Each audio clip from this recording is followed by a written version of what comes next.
Kimdi hatırlamadın bu güzel oğlanı? Adın necəydi? İlhan. İlhan, sən zəhmət olmasa burada bizi gözlə. Gəlin qutunu açaq Nəfəs.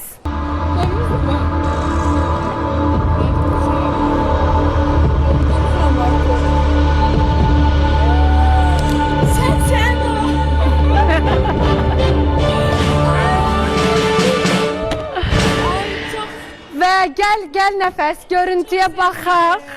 Gəlin görüntüyə baxaq, sonra biləcəyik niyə, nə üçün gəlib. Bir topu imzalayıp sevenlerime toplayacağım buradan atacağım.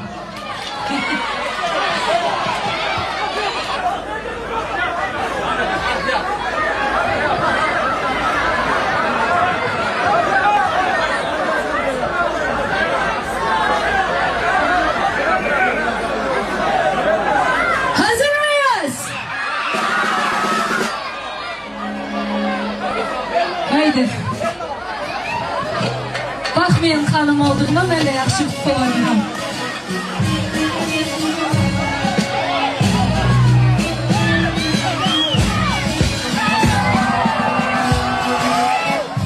Əslində Nəfəs bilmirdi o topu kim tutub. Benim atam hem güləşçi, hem de futbolist olubdu.